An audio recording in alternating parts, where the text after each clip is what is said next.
I'm Eric Gilmano. To start off with, please introduce yourself to anyone listening. I'm Ater. I'm from South Sudan in Spain. I started my basketball career many years ago.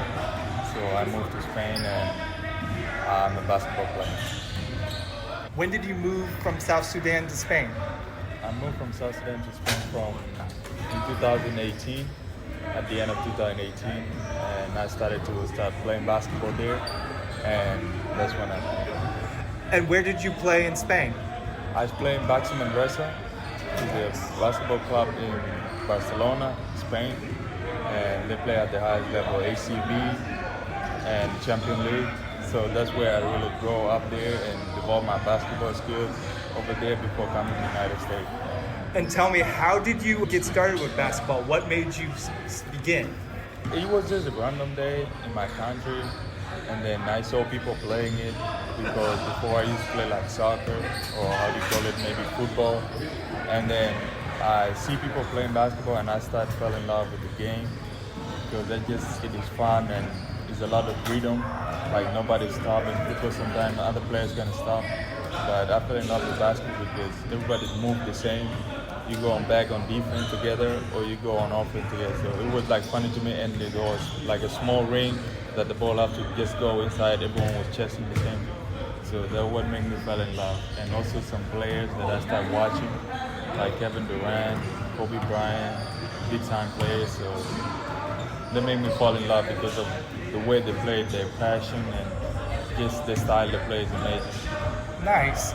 Now, do you have any, I know you have some brothers that play basketball, but do you have any other, do you have any other athletes in your immediate or extended family?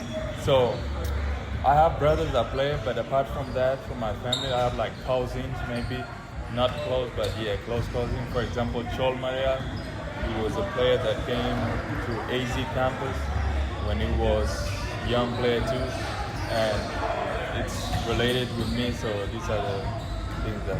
And your brothers that play in Spain, where do they play in Spain? I have my brother that play in Baskonia, and the other brother play in Barcelona, and I was the one playing in Manresa. Do you talk to them often? Yeah, I talk to them on the phone. I call them sometime on WhatsApp or maybe TikTok, Snapchat, and I communicate with them and I tell them more about how United States game is, so they can be ready if anytime if they want to come. They already know how everything goes here, and I'm trying to help them, give them advice before. But me, I just came before, and they're lucky that I've been here first, so they will actually know how it goes here more. As a brother, I will tell them the reality of basketball here in America. Yeah, you came here about a year ago, and you're with Brewster now. What advice did you give to your brother? What are some of the differences between the Euro game and the US game? I would say the advice that I'll give to them from my experience here is kids here or players here are more like too aggressive, like in terms of playing basketball. They're like aggressive and everybody wants to be great. So you gotta be as aggressive as them and match the intensity, or you're gonna get exposed here. And it's not like that easy, but at the end of the day, basketball is basketball. If you know how to play the right way, you will fit everywhere. But I'll keep them in mind about the intensity and the heart that you gotta want it more. Otherwise, it's hard to make it. Tell me about talking about wanting it. Tell me what basketball means to you. To me, personal basketball means a lot.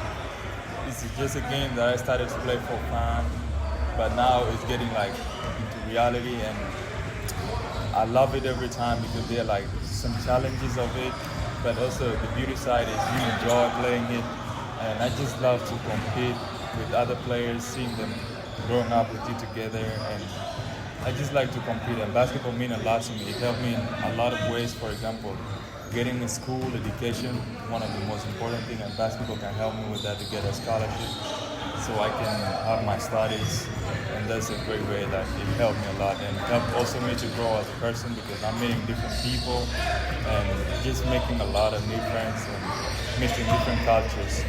So it means a lot to me. Tell me about this summer, your first EYBL experience, your first Pangos experiences. Tell me how your summer has been so far, and what takeaways have you gotten from it? I would say it's an interesting summer, even what I look for. So, for example, in the EYBL, it's a great way for me to learn a lot and to prepare me for the next level and seeing how people go here. And I just like enjoying it, and I'm learning a lot from all the different players, trying to pick up everything I see that is good from them and try to put it to my game so I can dominate. And it's helped me a lot, like for EYBL to know how the basketball is played here. Obviously, I said before, basketball is the same, but the like intensity here, and you gotta have a heart, you gotta want it more here, and that's the way you can stand out from people. And the Pangos camp is really, I would just say I'm grateful to be here, and I'm really thankful to be around these top players in the country, and just to work with them and try to show people also that I belong here, and I'm one of these kind of players that I want to make it too. Okay. If you could tell coaches one thing that you contribute to winning, one specific skill set, the best skill set, what would it be? Now, currently, I'll say the best skill set that I can have now is shooting. I can really shoot, and I can defend like multiple positions, not just one position. And I'm just a player that's trying to do like a little bit of everything, but more importantly, right now currently I'm good at shooting, way better. Couple quick questions. Yeah. What are your biggest interests off the court? If you couldn't play basketball for the day, what would you do? Wow, I really like basketball, but Couldn't work out, couldn't play basketball, you had to take the day off. What does it look like? I don't really take day off, but it would look like maybe just watching basketball film or something like that. Film study? Yeah, film study, or just watching basketball, all games, for example, games that Kevin Durant played in OKC that I even watched sometime, and just watching basketball around. Do you have a favorite movie or TV show? I have a favorite movie, or I have like basketball movie that's Coach Carter, Okay. or the new one that say Hustle. Okay. I like it a lot. Hustle. Nice. I watch it like 4 times already. Top 3 most used apps on your phone. I use Instagram, chat, and WhatsApp. I use them the most. Thank you very much. Thank you. Much appreciated. All right, thank you.